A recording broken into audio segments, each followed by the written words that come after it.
Bom dia, edição da Cor do Dinheiro, do dia 21 de dezembro do ano da graça de 2021.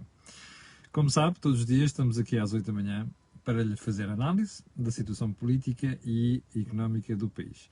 Ora bem, hoje não é exceção e vamos começar, como sempre, pelo período de desordem do dia e para reportar uma situação invulgar em Portugal. Mas antes disso, vamos só lembrar que hoje, terça-feira, não vai haver think tank. O think tank passou para amanhã por dificuldades de agenda de um dos participantes, eu, o Jorge Marrão e o Joaquim Aguiar, mas você já pode deliciar-se com o dia D de ontem, feito pelo Miguel Morgado e pelo Vasco Rato. Em análise, essencialmente, três coisas. O Congresso do PSD, o início da campanha eleitoral e também uma análise sobre as declarações do Sr. Presidente do Tribunal Constitucional, Dr. João Coppers. Vale a pena ver, até porque aquilo se representa uma análise do que, talvez das mais atualizadas do que sucedeu no Congresso do PSD no fim de semana. Amanhã, pelas 18 horas, a hora normal, eu, o Joaquim e o Jorge vamos fazer o nosso think tank, será o último antes do Natal. Quero também lembrar que, aliás, assim como o dia D também foi o último antes do Natal, na próxima segunda-feira haverá mais. Também quero lembrar que este canal tem uma parceria com a Prozis e, portanto, quando você for ali fazer compras, já sabe, utiliza o cupom Camilo no cupom promocional à saída e tem um desconto de 10%. Depois ainda tem aquelas promoções que nós divulgamos aqui semanalmente. Ora bem, vamos então ao programa de hoje e vamos começar pelo pedido de demissão da administração do Hospital de São João. É uma coisa inédita em Portugal. Não é normal. Repare, no domingo parece que houve uma pessoa com perturbações mentais que resolveu provocar um incêndio, uma explosão e um incêndio no Hospital de São João. Morreu uma pessoa, outras duas estão numa situação muito difícil e o que leva a perguntar uma coisa fundamental, como é que é possível, mesmo sabendo que pessoas que têm perturbações mentais, tiveram acesso a alguma coisa, artefacto, que pudesse provocar uma situação daquelas. Mas isso é uma questão diferente. O que eu achei extraordinário foi o Dr. Fernando Araújo. Já sabe, eu nem o conheço pessoalmente, tenho uma boa opinião dele e da administração do Hospital de São João. Aliás, aproveito para dizer, volto a dizer isto, digo muitas vezes isto em público, o Hospital de São João, para mim, é o hospital público com melhor gestão em Portugal. E este senhor teve a hombridade e a vergonha de vir apresentar a demissão por causa daquilo que se passou. O que se passou a seguir é compreensível. A senhora Ministra da Saúde disse que não aceita. Eu também não aceitaria, porque que sentido é que faz perder uma gestão tão boa à frente de um hospital que é um dos hospitais de excelência do Serviço Nacional de Saúde. Mas isto fica registado. E é bom que nós passemos a pedir a outras pessoas em Portugal o mesmo tipo de coragem que teve a administração do Hospital de São João. Segundo ponto, vem isto de novas restrições no âmbito da Covid-19. Você não está surpreendido, pois não? Se você se recorda, quando o Governo anunciou no final de novembro as restrições para esta altura, nomeadamente aquela história da semana de contenção em janeiro, não sei o quê, eu disse-lhe aqui que iria haver mais novidades. Ora, estão aí as novidades. Hoje há um Conselho de Ministros extraordinário cirurgicamente marcado para hoje. Porquê? Porque, primeiro, o Governo já percebeu que há algum desleixo, embora notemos mais preocupação do que no ano passado, em relação à questão das festas. Repare no pormenor de continuar a haver sites a venderem certificados e testes negativos, que é uma coisa... O pessoal da Polícia Judiciária, não é? Então, demora assim tanto a apanhar estes criminosos? Demora assim tanto? Bom, voltemos à questão essencial. E, portanto, o Governo não está muito preocupado com se as pessoas vão fazer isto ou vão fazer aquilo. O Governo está preocupado com outra coisa. Com as eleições de 30 de janeiro. Ora, se a situação descambar, e há aqui uma ália que tem a ver com não saber muito bem se a variante é só mais contagiosa, se é mais grave, e o diabo 4, isto pode ter consequências sérias na imagem do Governo. E, portanto, é essa a preocupação que motiva o Primeiro-Ministro, a Sra. Ministra da Saúde e aquela maltinha toda. O quê? Menos gente a circular em certos sítios fechados. Bom, vamos usar máscara em alguns sítios onde as coisas sejam mais feias. Bem, vamos antecipar uma semana a história do teletrabalho, da semana de contenção. Isto tem apenas uma preocupação. Não deixar descambar as coisas, o Governo aparecer com um paizinho da pátria, que salvaguardou tudo isto, e chegarmos ao final de janeiro, e a malta ir lá pôr o votinho do Dr. António Costa. comigo não contam. Ponto seguinte, o Governo vai reduzir os apoios para a compra de carros elétricos. Não sei se você reparou ontem na entrevista do Sr. Dr. Eduardo Pinheiro, Secretário de Estado, que veio anunciar isto nas páginas do meu jornal. Um tanto dos valores até pode subir, mas o valor por cada carro até vai baixar. Bom, você sabe como é que são as coisas. Quer-se provocar uma mexida, bom, vai-se dar um benefício fiscal. Mas quando a coisa atinge já limites muito grandes, é uma chatice. O orçamento não tem dinheiro para isto tudo, portanto reduz. Nada de diferente, pois não. Chama-se estabilidade fiscal em Portugal. Atenção, em Portugal, ok? Ponha sempre, quando o Governo dizer assim, estabilidade fiscal, você ponha um prefixo, instabilidade fiscal, e depois escreva em Portugal, ok? Bom, ponto seguinte. As faturas enviadas a partir de janeiro, isto é para as empresas, já têm de vir com um código QR. A medida já estava prevista. O José Pedro Farinha há dias mencionou isto num dos programas de Corporate Vision, mas eu até vou fazer uma conversinha com o José Pedro Farinha sobre o que é que isto significa. Até para ajudar as empresas. Portanto, aguarde. Não sei se hoje ou nos próximos dias, hoje não deve ser porque eu tenho aqui um problema de agenda complicado, mas nos próximos dias seguramente falaremos disto. Bom, ponto seguinte, e isto já estamos a entrar nos assuntos principais de hoje. Ontem soubemos que um dos interessados na Dialmar deu de frosques, que é a Outfit 21, uma empresa ali de Leiria. Parece que o responsável da empresa disse ao jornal Eco que o timing era este, e portanto tinha que ser este ano. Como você sabe, o juiz adiou aquilo, o tribunal adiou aquilo, para se ir ferir das propostas todas. Bom, o que você também ficou a saber, o que nós sabemos, aliás, é que o outro interessado, que é a Valérios, eu já lhe disse aqui que é uma das empresas que eu conheço, não conheço os responsáveis, conheço a empresa, é uma excelente empresa, que tinha feito uma proposta também para comprar aquilo, mas a proposta valia por um período de um mês. Portanto, isto já foi ao ar, percebe? O que é importante relevar aqui? É a forma como funciona a justiça em Portugal. A pergunta que há que fazer aos tribunais, ao tribunal e também ao juiz que tem responsável por isto é a seguinte: Vossas Excelências conhecem assim tantas empresas em Portugal com vontade de pegar uma empresa falida que vai gerar mais de 200 desempregados e pegar nela e manter a esmagadora maioria dos empregados, o ativo, a marca e pô-la a abolir? Vocês conhecem? Os tribunais, os juízes conhecem? Eu não conheço. Mas se vocês conhecerem, por favor, cheguem-se à frente. Não é? Porque dá a sensação que a justiça em Portugal tem todo o tempo do mundo. Para tudo e mais alguma coisa, menos para aquilo que interessa. Que é, a justiça serve para uma coisa. Para garantir que a sociedade e a economia funcionam. O resto é conversa. Se calhar valia a pena que nas faculdades de Direito e que também no Centro de Estudos Judiciais que formam juízes, alguém explicasse isto aos juízes. Está a ver? A justiça não funciona em Portugal. E quando a justiça não funciona, é a economia que não funciona. Isto é um caso gritante. Bom, vamos então à história mais importante de hoje. Eu era para ter abordado isto ontem, como vocês se recordam. Mas, entretanto, ontem o Sr. Dr. Mário Centeno, governador do Banco de Portugal, já veio fazer novas declarações. Esta brincadeira começou na sexta-feira. Quando o Dr. Mário Centeno veio dizer assim: bem, atenção, nós temos, o próximo governo tem um período de 2 anos para começar a reduzir a despesa. E diz mais que essa despesa não pode crescer mais do que o ritmo de crescimento da economia. Bom, eu já lhe analisei isto porque isto é uma repetição. Mário Centeno já tinha dito isto há 2 semanas.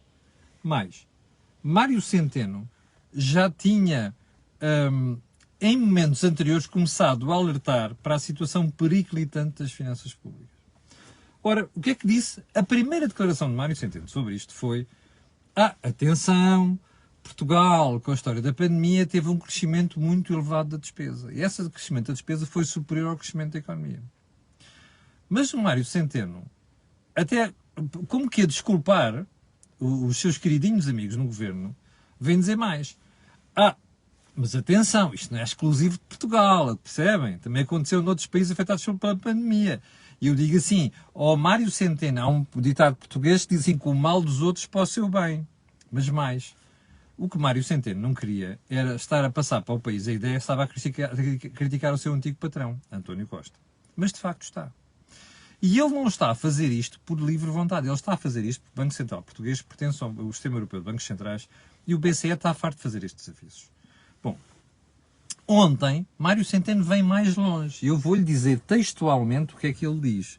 Intervenção do seu governador. Deixa-me lá pôr os óculos, que ainda não estou a ver muitíssimo bem. E diz assim, o agravamento... há riscos para a estabilidade financeira no médio prazo em Portugal. Estes riscos têm um ponto comum, ou de origem, que é, como a inflação está a subir e os mercados estão a antecipar isto, as taxas de juros estão a subir e vão continuar a subir. Mas diz outra coisa. Este risco consubstancia-se para a República, portanto o soberano, mas para os bancos, que detêm ativos denominados em dívida pública. E o que ele diz é assim, bom, isto é um risco para o país, é um risco para os bancos, portanto convém acautelarmos isto. Daí a história do é preciso criar um plano orçamental credível. Onde é que isto está?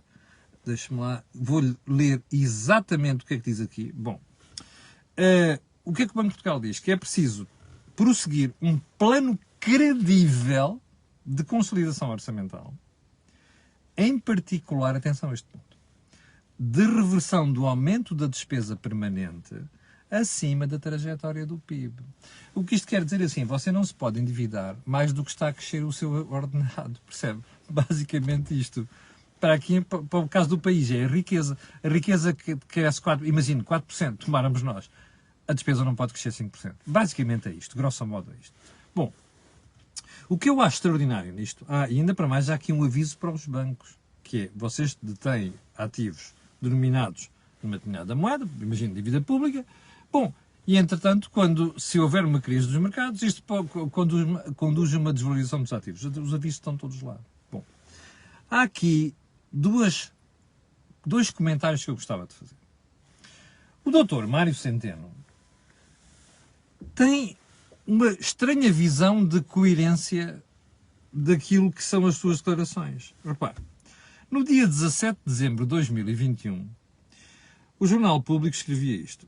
O Governador do Banco de Portugal não antecipa cenário de agravamento das condições de financiamento da economia portuguesa por causa de eventuais mudanças na política do BCE. Espera aí. Isto foi no dia 17 de dezembro. O relatório de sustentabilidade financeira, divulgado ontem pelo Banco de Portugal, que é aquilo que eu lhe estou a citar, diz que há risco para o financiamento do país. Bom, eu sei que os artífices do eu não disse bem isso vão começar a dizer assim, bom, espera aí, o que o governador quis dizer é que ele não está a ver mudanças na política do BCE, ou seja, a subida da taxa de juros. Mas repare uma coisa, os juros não têm de esperar pelos bancos centrais para subir. Basta que os mercados, que não é outra coisa do que os investidores, começarem a percepcionar uma subida do risco dos mercados e dos países e dizem assim, não, desculpem, eu não te vou dar dinheiro se não pagares mais, porque o risco aumentou. Basicamente é isto. Ora, Dr. Mário Centeno, que é doutorado em Economia, sabe isto perfeitamente. Ora, o que eu acho espantoso é como é que em 4 dias de diferença, ou 3 dias, se diz ao país coisas tão diferentes como esta. Bom, mas eu acho espantoso ainda outra coisa que já uma vez lhe disse aqui, também já fiz essa análise aqui. Eu tenho uma visão muito negativa da atuação de Mário Centeno, como você vê. Mas não é porque eu odeio o Mário Centeno, é por causa de coisas como esta. Então, vamos lá tentar perceber alguma coisa. A explicação para isto é a inflação está a subir. Sim, senhora. Então, mas não é o Mário Centeno que andou a dizer não foi ele que andou a dizer nos últimos meses que isto era tudo uma situação de subida transitória de preços, que até chegou a avançar, que no princípio deste ano as coisas já iam acalmar. Afinal já não é bem assim, é isso? Afinal já os preços já vêm para ficar mais tempo. Entretanto já temos aumentos de preços no retalho, não é só no grossista, no retalho. Já estamos a falar inclusive de apostas salariais que vão acompanhar, vão corrigir a inflação. Lembra-se do que eu lhe expliquei aqui há umas semanas com o Scala Mobile, um disparate que os italianos fizeram no final dos anos 70 e princípio dos anos 80? Bom, é o que isto quer dizer. Bom, quer dizer que então a malta está finalmente a acordar para o problema. Ou seja, se o Mário Centeno dizia que a inflação é temporária, expliquem porque é que os juros estão a subir. Os juros só sabem quando os mercados percebem que alguma coisa vai acontecer de grave, mas não é no curto prazo, é médio e longo prazo. Bom, agora, mais é que no relatório de ontem, o Banco de Portugal vem dizer outra coisa mais grave, que é atenção que isto está a afetar a economia. Vejam lá o que é que está a passar, porque esta história da pandemia, mas ainda há que outro pormenor a falar em relação à pandemia, está a pôr em dificuldades o crédito de algumas empresas, nomeadamente empresas mais afetadas pela crise, restauração, hotelaria. Aliás, o Banco de Portugal diz que todos os setores da economia, da restauração e da hotelaria, não vão regressar já, em 2022, aos níveis de 2019. Mas aqui há mais outra coisa, que é este risco e esta subida da despesa dificilmente será revertida. Neste sentido, repare, o que é que você tem aqui? Você vai chegar... O que aconteceu, utilizando a teoria de Mário Centeno, é... nós estamos com uma pandemia há 2 anos, a despesa subiu. Bom, mas... Espera aí. Também subiu noutros países. Só que os outros países não estão à rasca como nós estamos. Aliás, lembra-se da conversa da semana passada? Há um relatório da União Europeia que diz que se houver uma situação de crise, estão ali uns tipos na primeira linha para levar na cara. Chama-se Portugal. Nós estamos lá. Isto não é os mercados, é o Mário Centeno e o Governo que fizeram isto. Eu vou-lhe explicar porquê. Então, vamos lá a contas, ok? Não são minhas. Os números que eu lhe vou dar agora não são meus. São da Pordata. Então vamos lá ver. Eu ontem estava a escrever o meu artigo para o Jornal de Negócios, depois tive que ir investigar. Então é assim, 2015, ok? O Governo entrou em finais de 2015. A despesa total em Portugal valia 86,7 mil milhões de euros. Eu mandei-o fazer pesquisa sobre isto há 1 mês e meio, lembra-se? Quanto é que subiu a despesa com este Governo? Houve espectadores que fizeram, outros não fizeram. Em 2016, esta despesa cai para 83,6 mil milhões de euros. Cativações. Em 2017, esta despesa sobe para 88,8 mil milhões de euros. Em 2018, esta subida fica nos 88,7 mil milhões de euros. Agora veja o que começa a acontecer a partir de 2019. 2019, 91 mil milhões de euros. Em 2020, já tinha chegado a 99 mil milhões de euros. Quase. 99 mil milhões de euros. Para o orçamento deste ano, que o Governo entregou e chumbou, estava previsto uma despesa de, sabe de quanto? 102 mil milhões de euros. A pergunta que eu tenho para fazer é, já fez a taxa de crescimento desta despesa desde 2015 até 2020? 13,9%. Se você fizer nos últimos anos, esta percentagem ainda é superior. Deixe-me perguntar-lhe uma coisa. Com o crescimento com a taxa de crescimento da economia portuguesa, isto é sustentável? Não é. Portanto, Mário Centeno está agora a tentar sacudir a água do capote, dizer assim, isto é a pandemia. Não! Em 2018 não havia pandemia. Ok? No início de 2019 não havia pandemia. A pandemia intensificou, só apareceu, teve peso a partir de 2020. A despesa cresce para 91 mil milhões de euros em 2019. Isto não tem nada a ver com pandemia. Isto é responsabilidade do Dr. António Costa e do Dr. Mário Centeno. Estes senhores, em vez de passarem os últimos anos a reduzir a dívida pública, quando Mário Centeno sai do governo, a dívida pública valia 118% do produto interno bruto. Agora valia 135%. Bom, já explicámos aqui, o próprio Banco de Portugal diz que quando nós chegarmos ao final de 2022 e tivermos o nível de riqueza de 2019, a dívida já não vai voltar para 118, vai ficar ali pelos 127, 128, seja lá o que for. Bom, a pergunta é esta. Isto quer dizer o quê? Que este senhor alinhou com António Costa, nos últimos anos a aumentar a despesa, nomeadamente os rendimentos das pessoas, nomeadamente da administração pública, mais a história das pensões, e agora nós temos um menino nos braços. Hello! Também já tivemos em 2009, também já tivemos em 83, também já tivemos em 78, remember? Agora vão dizer, mas desta vez está aqui o BCE, mas o BCE não faz tudo. Podemos evitar uma bancarrota, mas não podemos evitar um susto se as taxas de juros começarem a subir no mercado. Isto é que é o receio de Mário Centeno. A mim o que me faz impressão é como é que em Portugal não se desmascara as pessoas. Isto é responsabilidade de Mário Centeno e de António Costa, bem podem sacudir a água do capote. Mas há uma coisa que eu sei. Eu sei o que vocês fizeram nos últimos 5 anos. Vocês, Mário Centeno e António Costa. E por isso é que no dia 30 de janeiro o meu voto não vai para eles. De certeza. Isto é um crime para a economia portuguesa. É um crime. Nós sujeitamos-nos a um problema nos mercados se as coisas mudarem de um dia para o outro. Isto tem nome. António Costa e Mário Centeno. Bom, já agora, só mais um pormenor. Como você sabe, nestas circunstâncias costumamos sempre dizer assim: é da pandemia. Pois, é da pandemia. Também foi da crise financeira, em 2009. Também foi da crise não sei quantos em 2003. Também foi da crise não sei quantos em 1978. Meus senhores, desculpem lá. A culpa nunca é dos outros, a culpa é nossa. Nós não precavemos estas coisas. O que eu acho espantoso é como os eleitores andaram a engolir isto tudo durante 6 anos e agora começa a aparecer. Percebe? Está tudo à vista neste momento. Bom, como eu costumo dizer, foi você que os pôs lá. Portanto, dia 30 de janeiro tem uma oportunidade de ouro, quer dizer assim, vão para o olho da rua. Bom, e também quem se vai embora sou eu, já agora, porque não sei quanto tempo é que já temos programa, já terminamos o programa de hoje, 21 minutos, felizmente. Quero lembrar novamente que Think Tank é amanhã, quero no final do programa pedir aquilo que peçam para as pessoas, que é colocarem um gosto, fazerem partidas nas redes sociais, e já sabe porquê. Aquilo que houve aqui, não vem mais lado nenhum. Só mais um pormenor. Não perca o programa da manhã, porque amanhã vou-lhe dizer porque é que você vai pagar mais impostos, ok? E vou-lhe dar um exemplo concreto já. E não é meu, é da lavra do governo, ok? Amanhã vou-lhe mostrar com números porque é que você vai pagar mais impostos. Fica prometido. Camilo Lourenço, final do programa de hoje. Até amanhã, às 8 da manhã.